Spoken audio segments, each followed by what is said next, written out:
Welcome back guys to the next video.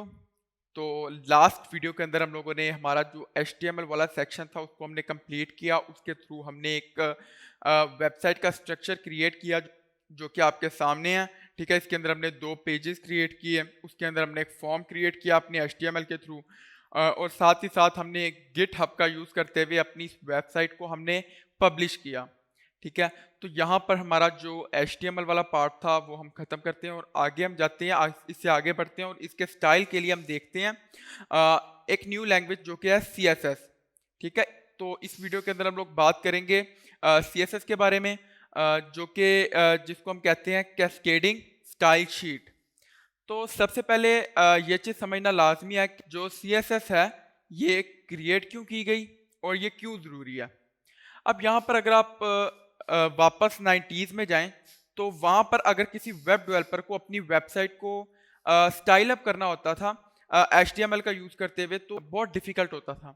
कैसे difficult होता था कि उसको अब बहुत ज़्यादा उसके पास लिमिटेड बहुत बहुत लिमिटेड उसके पास बहुत बहुत लिमिटेड उसके पास टूल्स होते थे। ठीक है, फिर उसके बाद एक छोटा सा काम करने के लिए उसको बहुत लंबा कोड लिखना पड़ता था। तो ये सारी चीज़ें एक तो उसका टाइम वेस्ट करती थी, ऊपर से वो अपने अकॉर्डिंगली अपनी वेबसाइट को डिज़ाइन भी नहीं, स्टाइल अप भी नहीं कर सकता था। अब यहाँ पर जिस तरह हमने अपनी वेबसाइट को HTML के थ्रू डिज़ाइन किया, तो यहाँ पर ये कुछ इस तरह की शो हो रही है। अब यहाँ पर अगर वो वेब डेवलपर अपनी वेबसाइट को HTML के थ्रू स्टाइल अप करता है, तो वो कुछ इस तरह की देखेगी, उसमें वो ना कोई कलर वो ऐड कर सकेगा। अगर कलर ऐड करना चाहेगा तो उसके लिए उसको एक कोड, बहुत लंबा कोड लिखना पड़ेगा, यानी उसको एक छोटा सा काम करने के लिए उसको अपना बहुत सारा टाइम देना पड़ेगा। अब अपनी वेबसाइट को सिर्फ HTML के थ्रू जब आप स्टाइल अप करने की कोशिश करेंगे, जो कि बहुत मुश्किल है। ठीक है, उसके लिए आपको बहुत सारे HTML टैग्स का यूज़ करना पड़ेगा। जिस तरह अगर आप अपने किसी भी टेक्स्ट का फ़ॉन्ट चेंज करना चाहती हैं तो उसके लिए आपको फ़ॉन्ट टैग यूज़ करना पड़ेगा कि जब आप फ़ॉन्ट टैग यूज़ करेंगे तो उससे क्या होगा कि आपका जो टेक्स्ट डिस्प्ले हो रहा है वो उस फ़ॉन्ट में डिस्प्ले होगा। फिर अगर आप अपने किसी टेक्स्ट को, जिस तरह मैं इस टेक्स्ट को चाहता हूँ कि सेंटर में शो हो, तो आपको एक सेंटर टैग यूज़ करना पड़ेगा, सेंटर एलिमेंट यूज़ करना पड़ेगा, और साथ ही साथ उनको एट्रीब्यूट्स यूज़ करने पड़ते थे।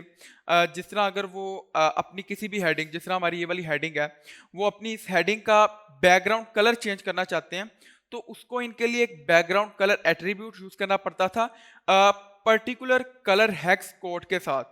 ठीक है, ताकि वो अपना जो उनकी हेडिंग है उसका कलर वो चेंज कर सके। अब यहाँ पर जो प्रॉब्लम आती है HTML का यूज़ करते हुए, जब आप लेआउट के साथ मेस करना शुरू करते हैं, जिस तरह जैसे आपने देखा कि हमने अपनी पर्सनल वेबसाइट में लेआउट का यूज़ करते हुए लेआउट को चेंज करके हमने अपनी इमेज और टेक्स्ट को साइड बाय साइड टेबल का यूज़ करते हुए हमने इसको क्रिएट किया। ठीक है, अब जो टेबल्स के साथ प्रॉब्लम है वो बहुत बहुत यानी कॉम्प्लेक्स है, यानी आप टेबल्स आप यूज़ कर सकते हैं, इट्स नॉट डिफिकल्ट, पर इसमें अगर आपसे एक गलती हो जाती है तो आपको बहुत ज़्यादा आपका टाइम वेस्ट होता है, आपको बहुत ज़्यादा अपना दिमाग लगाना पड़ता है कि आपने कहाँ पर गलती की। ठीक है, अब जिस तरह आपको एक बहुत सिंपल काम करने के लिए आपको एक बहुत बहुत लंबा कोड करना पड़ता है, जिस तरह हमने सिर्फ इस टेक्स्ट को इमेज के आगे नेक्स्ट टू इमेज शो करवाने के लिए हमने ये पूरा कोड लिखा, टेबल, फिर TR, फिर TD, यानी यहाँ तक कि हमने पूरा कोड लिखा। अब ये काम CSS के थ्रू थोड़े से कोड से इजीली कम टाइम में हम कर सकते थे।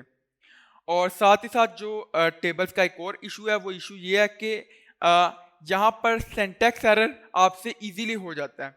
ठीक है, इजीली किस तरह हो जाता है, जिस तरह मान लो आप अगर ये TD जो हमारा टेबल सेल है, आप ये यूज़ करना भूल गए हो, तो आपके पास यहाँ पर बहुत सारे एरर्स आ जाएंगे। ठीक है, और आपके लिए काफ़ी मुश्किल हो जाएगा कि आप उसको सही से डिबग कर सकें। और अगर आप इसके साथ आप टेबल से मोर कॉम्प्लेक्स लेआउट क्रिएट करने की कोशिश करते हैं, तो उसके लिए आपको टेबल के अंदर टेबल्स यूज़ करने पड़ेंगे, ताकि आपको मोर कॉलम्स मिलें, मोर रोज मिलें, और आपको एक अच्छा फ्लेक्सिबल लेआउट मिले। तो ये जो सारी चीज़ है ये एक बहुत यानी एक मैस है। तो इसी वजह से लोगों ने यूज़ करनी शुरू की एक लैंग्वेज जिसको हम CSS कहते हैं, कैस्केडिंग स्टाइल शीट, और इसी को हम स्टाइल शीट कहते हैं। और ये जो स्टाइल लैंग्वेज है ये अपने आप में कुछ भी नहीं कर सकती। ये सिर्फ और सिर्फ यूज होती है इस पर्पज से, इसका सिर्फ एक पर्पज है, वो पर्पज है कि मार्कअप लैंग्वेज को स्टाइल करना। क्या इसका एक मकसद है कि ये सिर्फ मार्कअप लैंग्वेज को, आपकी जो मार्कअप लैंग्वेज है उसको स्टाइल करती है। अब जिस तरह हमारी HTML है, फिर XML कोड है, ठीक है, ये आपकी सिर्फ मार्कअप लैंग्वेज को स्टाइल करती है। तो यहाँ से हम क्या करेंगे, हम अपने CSS का आगाज करेंगे और नेक्स्ट वीडियो से हमने जो अपनी पर्सनल वेबसाइट क्रिएट की थी, हम उसको CSS का यूज़ करते हुए हम उसको डिज़ाइन करने की, स्टाइल अप करने की हम कोशिश करेंगे। तो आई होप कि आपको ये कोर्स अच्छा लग रहा होगा, आपको इस कोर्स की समझ आ रही होगी। अगर आपको इस कोर्स में किसी भी चीज़ की समझ नहीं आ रही, अब तक जो भी हमने पढ़ा आपको अगर उसकी समझ नहीं आ रही, तो आप कमेंट सेक्शन में आके मेरे से पूछ सकती हैं, आई विल आंसर यू। तो उम्मीद करता हूँ कि अगर आपको कोई प्रॉब्लम होगा तो आप कमेंट सेक्शन में पूछेंगे मेरे से।